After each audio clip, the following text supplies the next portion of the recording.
Now for the top story, interview with Donald Trump. Candidate joins us now from his New York City headquarters.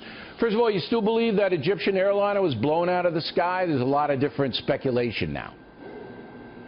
I do, in a certain way. I mean, I don't know what they used, but something bad happened, and we'll see. I guess they'll eventually find out, but I certainly do. I know that plane very well. I know that type of aircraft, and you have thousands and thousands flying millions of miles. There's never been anything like it, so I do, and I think most people do. Okay. Now, would you support asking Congress for a declaration of war to fight terrorism? And then under that declaration, there would be the groups that would be that the United States would declare war on: ISIS, Al-Qaeda, Taliban. Would you favor that? Because if you're president, a declaration of war gives you more power to defeat these people.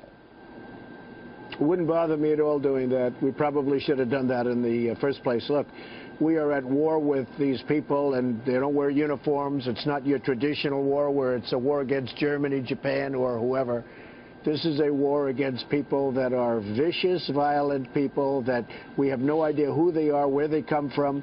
We're allowing tens of thousands of them into our country now. So on top of wars on foreign land, wait till you see what happens in the future.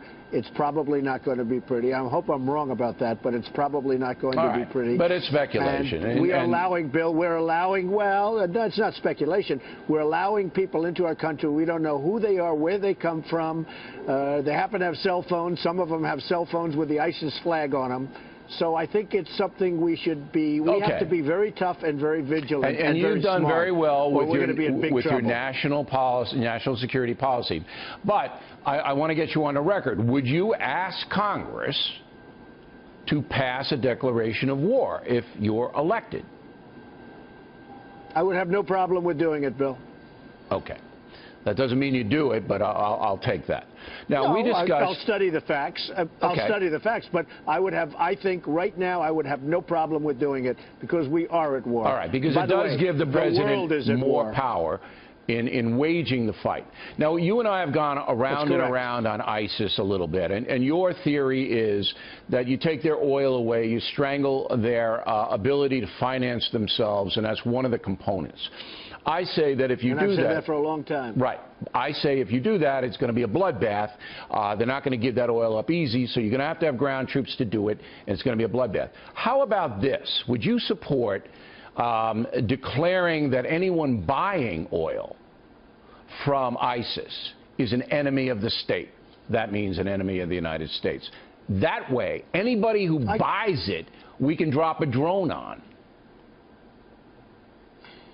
Well, you know, it depends who it is and everything else. I'm not sure I want to go that far because you could have maybe they send 2 barrels to England. Maybe they send 2 barrels to Sweden. No. You know, there's the buyers, the guys, not the secondary market, the first guys who buy it. Yeah. See, I would do that.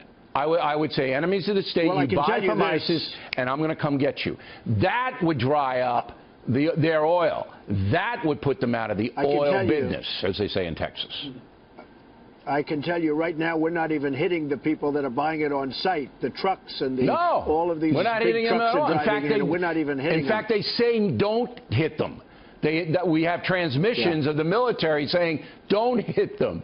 Blow the hell out of them. But you'd have to declare them enemies of the state. So you'd have to do that first. By the way, in that case, absolutely 100%, because we're not hitting them. In fact, we're saying get out of your trucks. We're going to go after you. The whole thing is so preposterous what we're doing. I would vaporize those people, the trucks. I would hit so hard and so fast. Okay. Absolutely. Let's turn to a domestic issue that's getting a lot of people very angry. Right after you, we're going to have a talk with Kirsten Powers about transgendered orders from the White House. Which would basically put people who are transitioning from one sex to another but haven't done it biologically yet in a locker room. So you would have little girls, 8 to 11 or 12, with a boy who wants to be a girl in the same shower, conceivably. That could happen. And as Charlotte Observer editorialized recently, that's fine. We need to get over that. I was a little perturbed by that editorial. What say you? Well, it's not fine, and I have to tell you that I would, generally speaking, leave it to the states to decide. You know, Obama's getting into a very tricky territory. And the amazing thing is so many people are talking about this now, and we have to protect everybody, even if it's one person. But this is such a tiny part of our population. Now, with that being said, protect everybody, but I would really leave it up to the states. Do you have in your facilities, your hotels, do you have separate facilities for transgendered? Are you going to put those in? No, we don't. No, we don't have that. Are you going to put them in? I hope not, because frankly, it would be unbelievably expensive nationwide. It would be. But it's human rights. You know, hundreds of billions of dollars. It would be.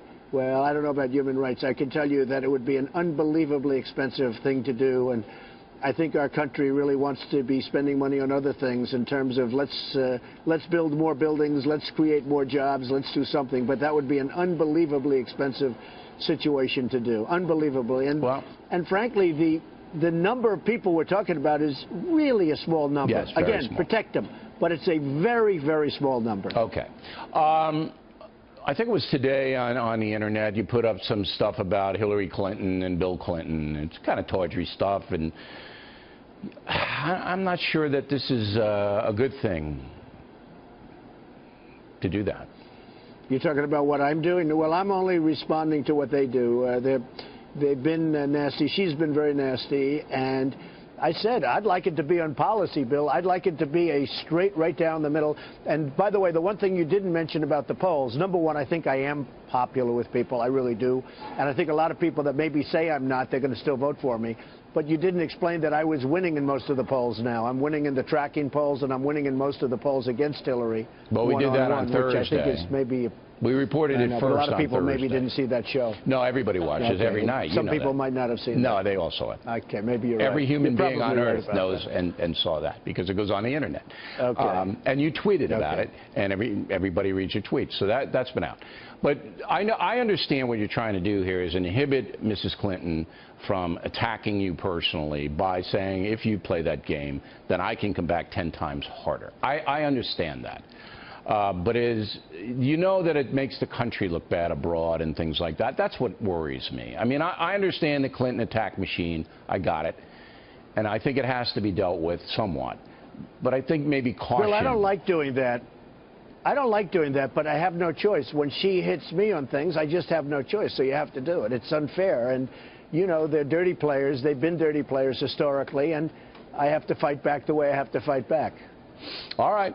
And voters will make up their mind. As I said, if it's in context, everybody, I think, will understand it. But I hope you guys both you're right. I mean, it should be issues, right? You and her on the issues. I would rather have policy and issues. Yeah. Much rather have policy and issues. And you come on this show, and you come on other shows that are not as prestigious as this. We understand why you come here, but but you're a stand-up guy. But she doesn't do that, and I think she should. I think she should answer the same kind of questions you answer. You know. Well, she doesn't, and she goes on very few shows. And I noticed the other night she was on a show, and they gave her set-up questions, and they negotiate their questions. I don't think you can ever say that I negotiate my questions with you. Do you think that would work, by the way? You're going to hit me with. Do you think that would work if you came to my people and said, I want O'Reilly to ask me these questions? Do you think that would work? Yeah, I actually told my people, don't waste your time. It's not going to happen. But I will say this. I will say, if you look at her questions, they are negotiated questions. Yeah. And I'm not saying that's a dumb thing to do, Bill. I'm not saying it's so bad if she can do it. If she can get away with it. But I believe whatever it is, it's you let it fly. Happens, I mean, we always give you credit for coming on. We always give you credit for coming on. All right, Donald, thanks again. We appreciate it. We'll see you soon. Thank you.